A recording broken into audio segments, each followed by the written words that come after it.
And you've probably noticed I've retraced my steps back from 3 days ago when I was last here. And I just thought on the off chance I'd revisit Stradbally Cove, and I'm not disappointed because look at this. It's an absolute total contrast to how it was 3 days ago. Look at that. The tide has come in so far, and I actually did not imagine it because we were all the way out there last time, if you recall. And we have better weather conditions as well. The sun is out, and there's quite a few campers around too. And so on we go to our next location. I actually thought I was going to go there, but I just discovered this interesting feature here.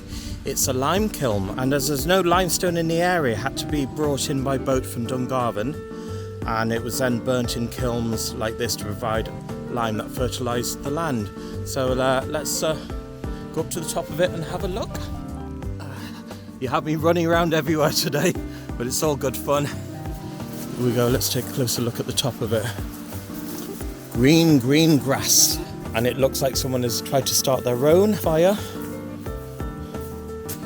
And there's a view looking back onto Stradbally Cove. Right, onwards and upwards. We're definitely heading on to our next location now. Boyle Cove is now where we're at, and technically we've left the confines of the Copper Coast, but this spot is actually along the official Copper Coast Drive. So I thought I'd check it out anyway. It's my first time here, and it's quite small and intimate. You can see all the way to that peninsula, which is where Dungarvan is situated. Dungarvan is just on the extreme right-hand side, out of view of that peninsula. And that's actually a Gaeltacht region, I believe, which is where the Irish language is spoken fluently. So let's just pan around and have a look at what we have here at Boyle Cove. And actually there's a very quaint bridge there in front of us. Let's just get a bit closer to it to have a better look of it. Look, there's a platform just at the bottom there, and looks like you can jump on it. Shall I chance it? Why not? Yeah, I've done it. And let's go through the other side. Echoey here. And whoa, look at that. There's a cool house.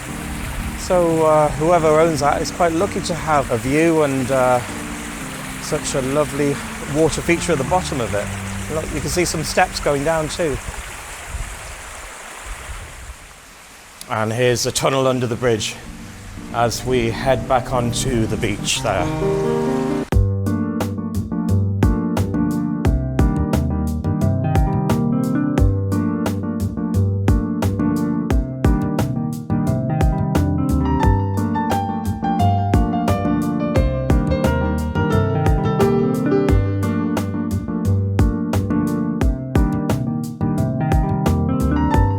I guess we'd better head to the next location now for you.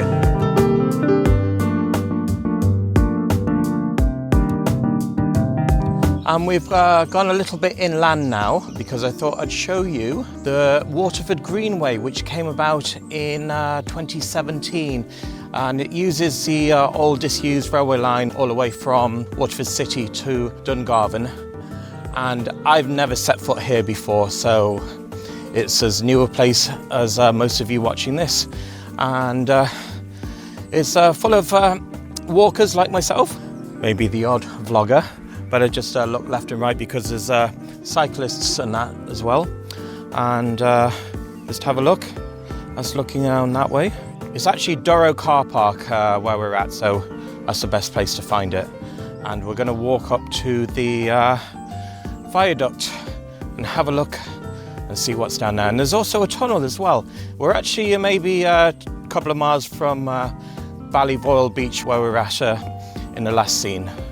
So it's all not too far away from each other.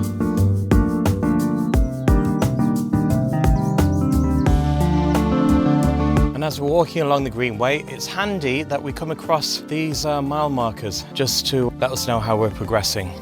So Dungarvan, 9 kilometres, the Bali Foyle Viaduct kilometre, and then we have Kiln 13 kilometres, and Durrow, where we started this walk, only half a kilometre.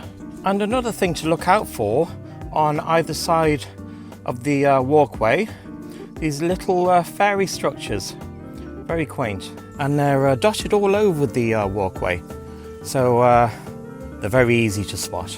So unless people are leaving them like they do with the locks on the Paris bridges, that's my theory about them, without doing any further research. But if any of you are in the know, just leave a comment below and fill me in, please.